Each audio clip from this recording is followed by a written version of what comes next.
And welcome to the Go Time Podcast here on the Voice of College Football Network. I am Grant Sashery, one of two co-hosts here on the on LSU at the Voice of College Football Network YouTube channel. Make sure to like this video, subscribe to the YouTube channel. It's for free. And then also make sure to click on the bell as it will notify you whenever we release a new video or we are doing a live video. Make sure to do all three of those things. And if you like what we do, please do so. But anyway, the reason why you clicked on the video is to hear my thoughts about Brian Kelly and the amount of pressure that he has in Baton Rouge, right? We all know about the roster. This is the most talented and deepest roster that he has had at LSU. It's without a doubt. We all know he made the transfer portal made the defensive line one of the nation's best. The secondary is much more talented than he was the year before. He added in two veteran offensive linemen, guys who started 30-plus games, Josh Thompson and Braylon Moore, on the offensive line, an offensive line that only returns one starter from the year before. You brought in Barry Brown and Nick Anderson, two of the top transfer portal targets this year. You returned the nation's leading passer, Garrett Nussmeier. Caden Durham's back. You brought in the number one running back in the country in Harlan Berry. And also, can't forget about the two tight ends you have. Trey Green is one of the best young and upcoming players in college football right now. And on top of that, you added in Bauer Sharp out of the transfer portal. Bauer Sharp was the leading receiver for Oklahoma last season. And not only is he a great pass catcher and a great route runner, but he's also a great blocker as well. Something that Trey Green still needs to work on because he also, remember, Trey Green's a very raw player. He played receiver when he was in high school. He started playing football his junior year and really only played receiver. So he still needs to learn all the techniques when it comes to blocking. And he's gotten better at it. But adding a guy like Bauer Sharp also opens up the run game a little bit more as Trey Green is still working on his blocking or becoming a really good blocker. I think he's improving, but once again, he's not as experienced in terms of blocking as Bauer Sharp. But you have the most talented, you have the deepest and most talented roster you've had. You have a great coaching staff. People are much more behind the program than ever before. Look at the amount of money at LSU spending in NIL. It's much more organized. LSU's always had the money, but it's much more organized than it was even last year. But the one thing LSU fans, the administration, local pundits, and national media pundits have been waiting on LSU is for them to take the next step. They never really have. Brian Kelly's best year, arguably, is his first year when he took over the program December 2021. He inherited a roster that only had 39 scholarship players. LSU that year was projected to win between 6 to 8 games. They won 10. And not only did they win 10 games in 2022, but they beat an undefeated Ole Miss team who was a top 10 team at the time, and destroyed them. I think it was 45-20. And then the next game, you upset Alabama to clinch the SEC West title and advance to the SEC championship game for the first time since 2019. All with inheriting a roster that only had 39 players. But it never really got better than the next year. Yeah, you won 10 games again, and Jane Daniels won the Heisman, and Brian Thomas and League Neighbors were both drafted in the first round. Defense wasn't very good, and that cost LSU dearly. That was a playoff caliber offense that was ruined by one of the worst defenses that we have ever seen in LSU history. Then the next year, and then this past season, another disappointing year. That was a 9-3 team that had a 10-2 schedule. That schedule was very favorable to LSU. But they opened up the season with a loss against a very mediocre USC team. Then you lost in a game against Texas A&M, a game that you led by 2 touchdowns going to the second half. The next week, you lose against the Alabama team. Yes, that was a good Alabama team, but you allowed Jalen Milroe to look like a Heisman caliber quarterback. And on top of that Alabama team was not Nick Saban's Alabama, right? That was a good team, but that was Alabama, and you get embarrassed on your home field 42-13. And by the way, those 13 points didn't come until like the last 2 minutes of the game. So really it was a 42-6 game. This year, you have the deepest and most talented roster you've had in LSU. And the pressure's on. And Joe Klatt of Fox Sports agrees. So recently, a few days ago, he came out in a video on his podcast going over his coaching pressure index. And that's not so much to say, okay, these coaches are on the hot seat. It's more of how much pressure does this coach have? And it could be from, and that's really the 5 categories he had. Just happy you're here, right? They feel, still feel pretty good about the coach, and they may have questions, but they feel pretty good about the coach. We like you, but which is, they like the coach, but there's still some things you have to ask. You still want to see from the coach. Trying to be patient. The coach is doing a good job, but he really hasn't turned the corner. Is this going to work? Where the coach is, he's not getting fired, he's not on a hot seat or anything, but you start to really question whether or not this coach can lead you to the promised land. Kind of like a Brian Kelly, kind of like a Lincoln Riley, kind of like a Brett Venables. You get the whole point. And then it's time, which is, are you going to turn the corner? If not, you're gone. So those are the kind of categories he has. And this is his thoughts on LSU.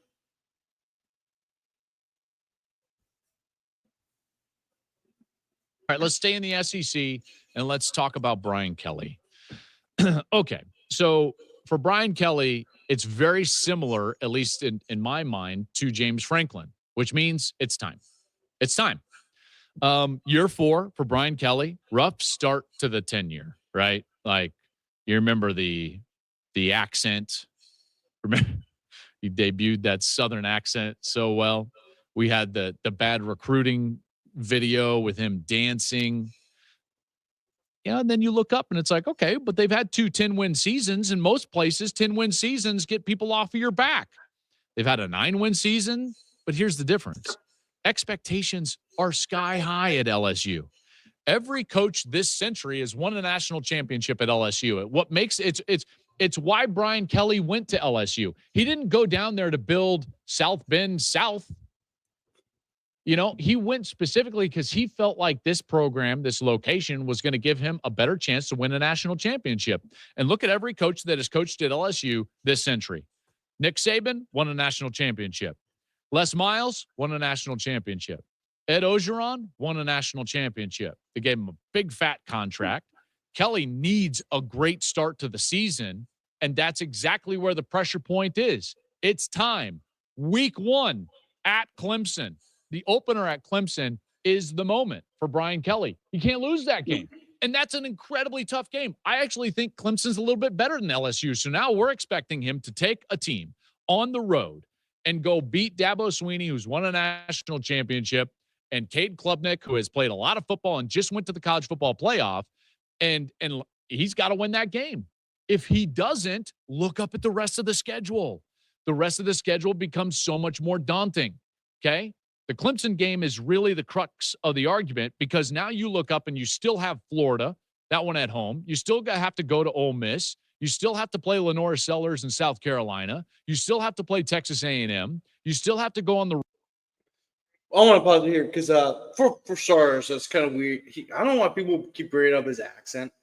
Like that's kind of old news. I mean, I think that's been discussed often. But and also the recruiting video, he's referring to the Danny Lewis video where Brian Kelly was kind of dancing right next to Danny Lewis and blah blah. And that was a topic for conversation throughout the country. And it's also kind of funny too that not only did Danny Lewis not come to LSU, came into Alabama, but he also never has panned out as a player at Alabama, right? Him and Mason Taylor were in the same class. Mason Taylor was drafted in the second round of the NFL draft, and it's should be considered to be the most decorated tight end in LSU history. What Danny Lewis is, game playing time here and there in Alabama, but has never really panned out. But that's what he's referring to. But the reason why I stopped this video is because remember I was talking about the pressure on Brian Kelly, and Joe Clougherty hit it on the head with Clemson, right? And I'm not right now. I'm kind of bullish on LSU taking on Clemson because that's a very tough environment, and LSU has yet to win a season opener, right? They haven't won a season opener since 2019, and also it's been shown that Brian Kelly still has not gotten his teams ready to play in big games, and this is the first time, and during the Brian Kelly's tenure, where the season opener is not in a neutral site location; it's at another team's home stadium. So let's just say hypothetically they lose this game. They lose the game against Clemson. I'm saying hypothetically. I'm not saying they are. I'm saying hypothetically because we have to play the situation here as we're talking about the pressure on Brian Kelly. Florida is the third game of the year.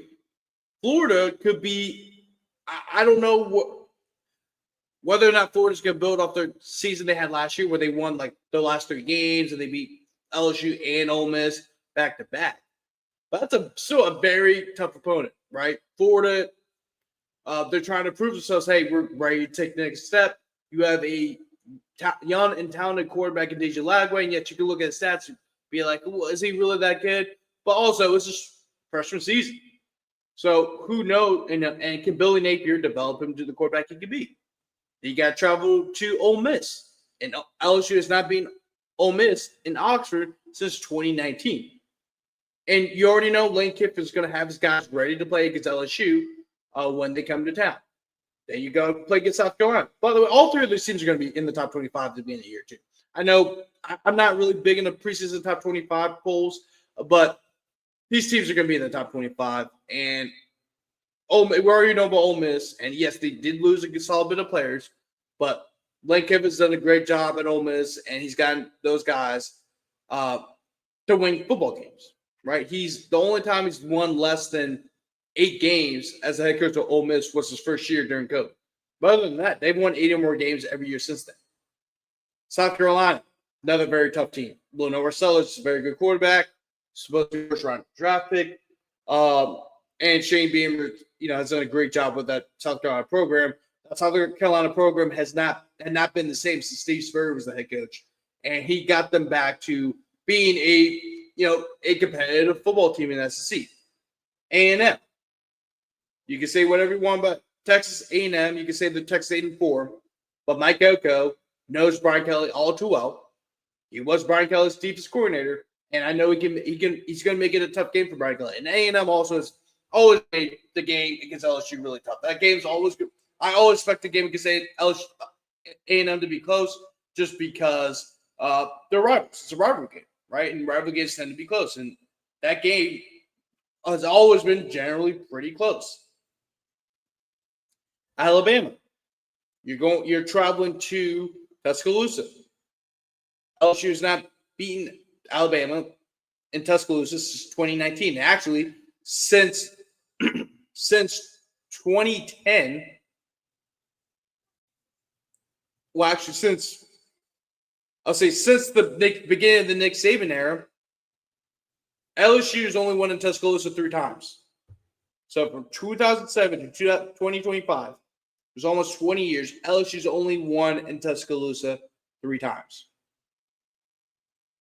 And before that, LSU won in Tuscaloosa a solid bit. in the 2000s and then also in the mid to late 90s. So it's just, so that's going to be a tough game. And then, of course, you got to travel to Norman.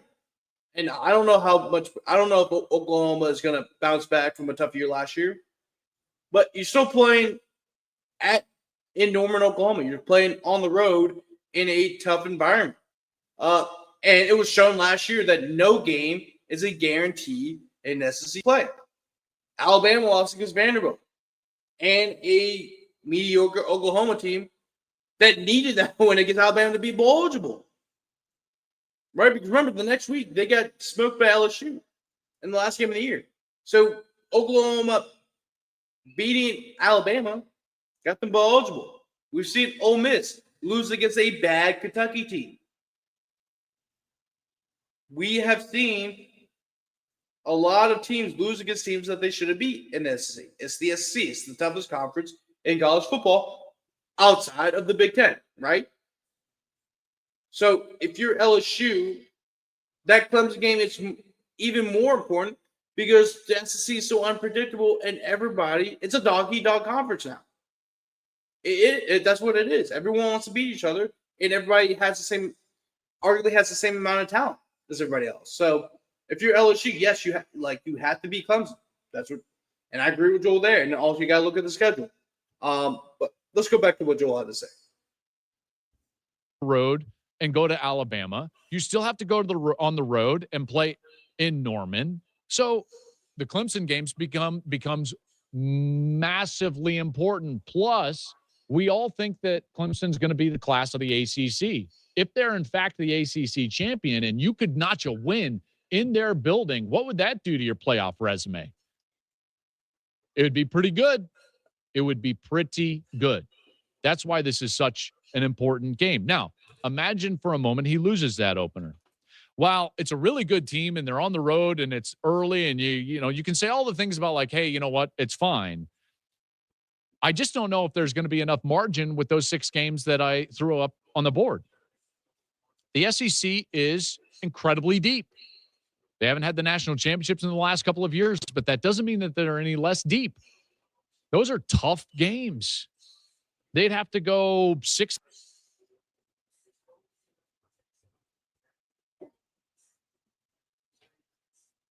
and 2 minimum just to be a 9-3 team.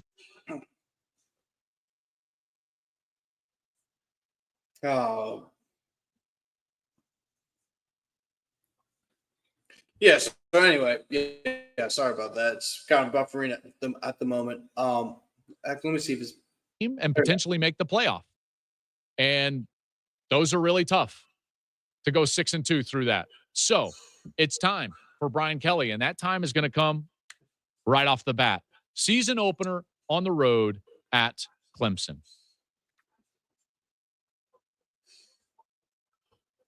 So yeah, Joel Klatt pretty much hit everything on the head. Actually said the same thing he did just a little bit beforehand. But this is that Clemson game is very, very important for LSU. If you win that game, all you got to do is win 9 more games and you're in. The College Football Playoff Committee is going to value the SEC. The SEC is the toughest conference in college football outside of the Big Ten. And if you not only win 6 games, because they play 8 SEC games, if you win 6 SEC games and you beat Clemson, you're a 10-2 team. And even if you advance to the SEC championship and you lose the SEC championship, LSU's still going to get in. Especially if Clemson has a strong year and they make the college football playoff as well. So, the pressure is on Brian Kelly. The time is now. This is the team. This is the year. LSU has finally spent their NIL money. You got the number 1 transfer portal class in the country. You got a lot of your key players returning back from last year. Your underclassmen are developing into great players. The time is now. No more excuses. This isn't Notre Dame. This is right. Like in Notre Dame, you could probably get away with this stuff. You can at LSU. You can. It's time to take the next step, and the time is now. Make sure that you like this video, subscribe to the YouTube channel, and then also click on the bell for all notifications in regards to LSU at the Voice of College Football Network channel. I'm your host, Grant Sastray, and also we will be doing post-game live shows after every College World Series game that LSU has taken a part of. Make sure to check that out. Also, every Monday night at 6 p.m. Central Time, 7 p.m. Eastern, we have our live show, so make sure to check that out as well. I'll see you guys later, and go Tigers.